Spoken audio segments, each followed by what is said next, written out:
नमस्कार, मैं हूं जूली। आप इस वक्त देख रहे हैं the India top Bihar bulletin में आपका स्वागत है। खबरों की तरफ बढ़ने से पहले एक नजर सुर्खियों पर। कल से शुरू हो रही मैट्रिक की परीक्षा। 21 फरवरी से न्याय यात्रा निकालेंगे तेज प्रताप। 177 करोड़ की लागत से बने राजगीर जू सफारी का सीएम नीतीश ने किया उद्घाटन। चिराग ने कहा, नीतीश की नाकामी ने मुझे नेता बना दिया। बीपीएससी सहायक वन संरक्षण भर्ती परीक्षा के परिणाम जारी। अब चलिए बढ़ते हैं दिन भर की बड़ी खबरों की ओर विस्तार से।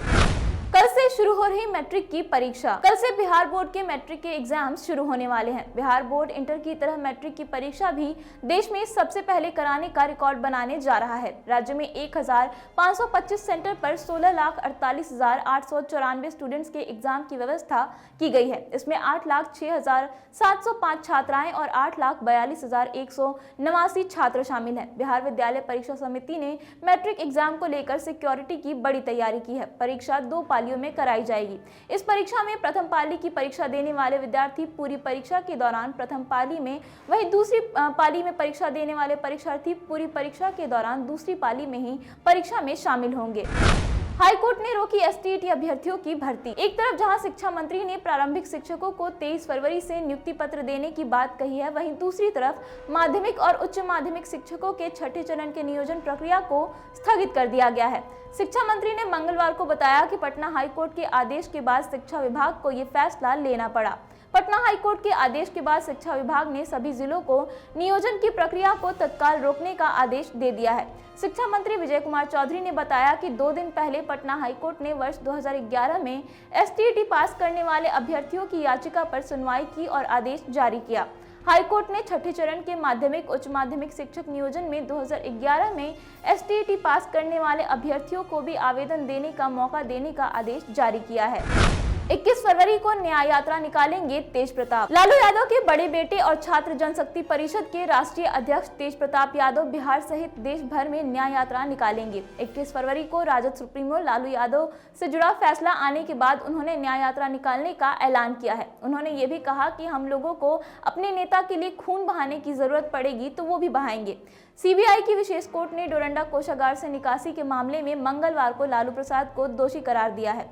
सजा 21 फरवरी को कोर्ट तय करेगा।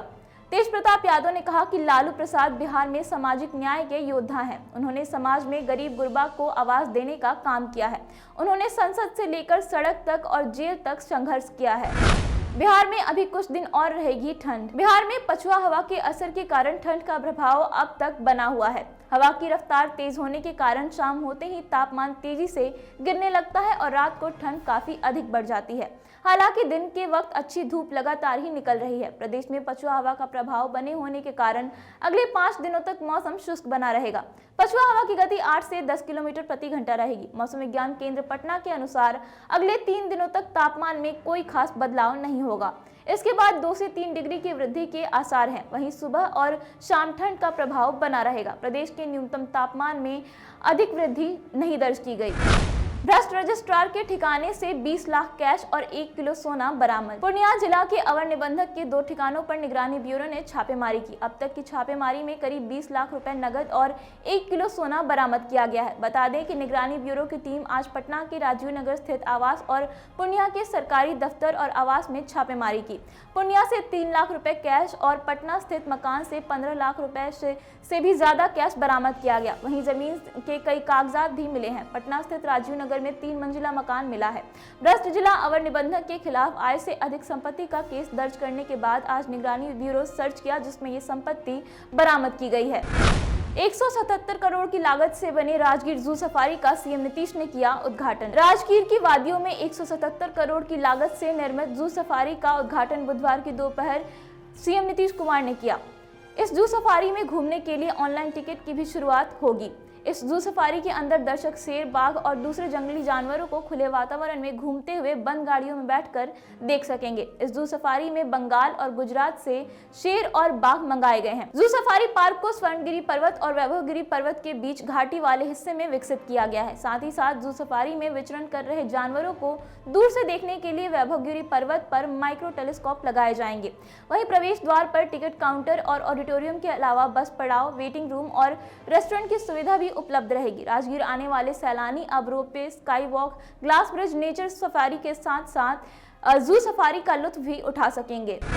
चिराग पासवान की पार्टी के 100 से ज्यादा नेताओं पर दर्ज हुई एफआईआर। मंगलवार को बिहार सरकार की बर्खास्तगी की मांग को लेकर लोजपा रामविलास पार्टी के नेताओं और कार्यकर्ताओं ने पटना में राजभवन मार्च का आयोजन किया था। ये मार्च पटना के प्रतिबंधित क्षेत्र में आयोजित किया गया था। पटना जिला प्रशासन का मानना है कि लोक जनशक्ति पार्टी रामविलास द्वारा बिना किसी सक्षम प्राधिकार की अनुमति के राजभवन मार्च करने का प्रयास किया गया। बिना सक्षम प्राधिकार के प्रतिबंधित क्षेत्र में धरना प्रदर्शन करने, प्रशासनिक कार्य में बाधा डालने, यातायात अवरुद्ध करने, भीड़-भाड़ लगाने, जनजीवन प्रभावित करने, धक्का मुक्की करने आदि के आरोपों में कोतवाली थाने में 8 ज्ञात और सैकड़ों अज्ञात व्यक्तियों के खिलाफ प्राथमिकी दर्ज कराई गई है। बिहार में अब एक ही पोर्टल पर मिलेगी हर सरकारी सेवा। राज्य में लंबे इंतजार के बाद डायल 112 की रूपरेखा तैयार कर ली गई है। फरवरी के अंत तक इसका ट्रायल भी शुरू कर दिया जाएगा। अप्रैल के मध्य से ये सेवा राज्य में पूरी तरह से शुरू हो जाएगी। पहले चरण के अंतर्गत इस सेवा की शुरुआत राज्य के पटना समेत 10 जिलों के 500 थाना क्षेत्रों में की जाएगी। इसके लिए पुलिस महकमे ने 35 4 पहिया गाड़ियां खरीदी हैं।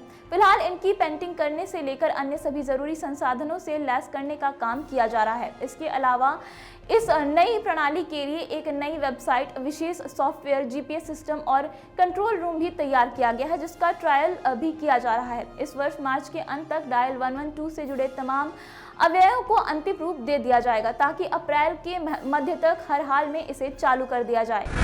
चिराग ने कहा, नीतीश की नाकामी ने मुझे बना दिया नेता। चिराग पासवान ने अपने नेता बनने के लिए मुख्यमंत्री नीतीश कुमार को क्रेडिट दिया है। उन्होंने कहा कि उन्होंने मेरी पार्टी को तोड़कर, मेरे परिवार को तोड़कर मेरे अंदर एक नई ऊर्जा जगाई और मुझे नेता बना दिया। इसके लिए मैं उन्हें क्रेडिट देता हूं। इसके साथ ही कल उन पर हुए लाठीचार्ज को लेकर उन्होंने कहा कि ये लाठियां अगर अपराधियों पर चलती तो ज्यादा बेहतर होता। जिस तरह से कल पटना को छावनी में तब्दील कर दिया गया, उसी मुस्तैदी से अगर बिहार में अपराधियों को पकड़ने पर ध्यान दिया जाता तो ये बिहार के लिए अच्छा होता। लालू यादव के जेल भेजे जाने पर मांझी ने जताया दुख। कल चारा घोटाला के डोरंडा ट्रेजरी केस में लालू यादव को दोषी करार दिया गया। दोषी करार दिए जाने के बाद लालू यादव को होटवार जेल भेज दिया गया है, जहां कागजी कार्रवाई के बाद उन्हें रिम्स भेजने की बात कही गई है। इसको लेकर बिहार के पूर्व मुख्यमंत्री और हिंदुस्तानी अवाम मोर्चा के राष्ट्रीय अध्यक्ष जीतन राम मांझी ने दुख जाहिर किया है। जीतन राम मांझी ने ट्वीट कर लिखा है, लालू प्रसाद यादव जी को सजा हुई। जो भी हो, मुझे अफसोस इस बात का है कि इस मुश्किल तरीन वक्त में ना उनका बेटा उनके साथ था, ना ही जिन्हें मुख्यमंत्री बनाया वो पत्नी। बिहार के लोगों के मुश्किल वक्त में तो लालू जी के बेटे कहीं नहीं दिखते। कम से कम पिता के साथ तो आज बेटे को रहना चाहिए था। बजट सत्र से पहले राष्ट्रगीत पर बवाल। 25 फरवरी से बिहार में बजट सत्र की शुरुआत हो रही है, लेकिन उससे पहले एक बार फिर से राष्ट्रगीत को लेकर विवाद शुरू हो गया है। बिहार विधानसभा के अध्यक्ष विजय कुमार सिन्हा ने इस बात को फिर से दोहराया कि राष्ट्रगान और राष्ट्रगीत हमारे देश की एकता, अखंडता को बताते हैं। सभी जगह पर राष्ट्रगान और राष्ट्रगीत होने चाहिए जो सार्वजनिक तौर पर आयोजित होते हैं। लेकिन ओवैसी की पार्टी एआईएमआईएम ने इसका विरोध किया है। एआईएमआईएम के बिहार प्रदेश के अध्यक्ष अख्तरुल इमान ने फिर से इस बात का विरोध किया और उन्होंने कहा कि राष्ट्रगान गाने में हमें कोई दिक्कत नहीं है, हमें राष्ट्रगीत से दिक्कत होती है। विधायक ने कहा कि राष्ट्रगीत जिसमें वंदे मातरम है, उसमें धरती पूजन और तमाम चीजें ऐसी हैं जो हमारे मजहब में नहीं है, इसलिए इस्लाम में इस तरह के गीत नहीं गाए जाते हैं। रांची में जमे राजद के नेता। लालू यादव को दोषी करार दिए जाने के बाद कोर्ट अब 21 फरवरी को सजा का ऐलान करेगा। ऐसे में आरजेडी के ज्यादातर नेता जो रांची पहुंचे हैं वो रांची में ही कैंप करेंगे। लालू के केस की सुनवाई को लेकर जो नेता रांची में पहुंचे हैं उनमें पूर्व केंद्रीय मंत्री जयप्रकाश नारायण यादव, पूर्व मंत्री अब्दुल बरी सिद्दीकी, श्याम रजक, जावेद इकबाल अंसारी समेत कई नेता शामिल हैं। इन नेताओं को उम्मीद है कि सजा का ऐलान लालू को थोड़ी राहत दे सकता है। इसके बाद जमानत पर अगर लालू को बिहार आने की इजाजत मिलती है तो आरजेडी सुप्रीमो के साथ ही वो वापस पटना लौटेंगे। बीपीएससी सहायक वन संरक्षण भर्ती परीक्षा का परिणाम जारी। बिहार लोक सेवा आयोग ने सहायक वन संरक्षक भर्ती के लिए साक्षात्कार परीक्षा का आयोजन इसी महीने 10 से 12 फरवरी 2022 को किया था। साक्षात्कार प्रक्रिया राज्य के अलग अलग परीक्षा केंद्रों पर आयोजित की गई थी। अब इस भर्ती परीक्षा का अंतिम परिणाम जारी कर दिया गया है। इसे अब आधिकारिक वेबसाइट पर चेक किया जा सकता है। साक्षात्कार राज्य के विभिन्न परीक्षा केंद्रों पर आयोजित की गई थी। परीक्षा में 57 उम्मीदवारों ने भाग लिया था। आयोग ने परिणाम का निर्माण उम्मीदवारों द्वारा लिखित और साक्षात्कार परीक्षा में उनके प्रदर्शन के आधार पर किया है। वर्ल्ड कप में भारत के लिए निशाना लगाएंगी बीजेपी विधायक Shreyasi Singh. Commonwealth game shooting championship में गोल्ड मेडल जीतने वाली भाजपा विधायक श्रेयसी सिंह ने आईएसएसएफ के आगामी 3 वर्ल्ड कप के लिए भारतीय राष्ट्रीय निशानेबाज दल में अपना स्थान पक्का कर लिया है। मतलब आईएसएसएफ के 3 वर्ल्ड कप में शूटिंग वर्ल्ड कप में देश को मेडल दिलाने के लिए बीजेपी एमएलए श्रेयसी सिंह भारत की तरफ से निशाना लगाएंगी। 12 से 15 फरवरी तक चलने वाले एनआरएआई यानी कि national rifle association of India के सिलेक्शन ट्रायल में 343 अंक लेकर भाजपा विधायक श्रेयसी सिंह ने पहला स्थान हासिल किया है।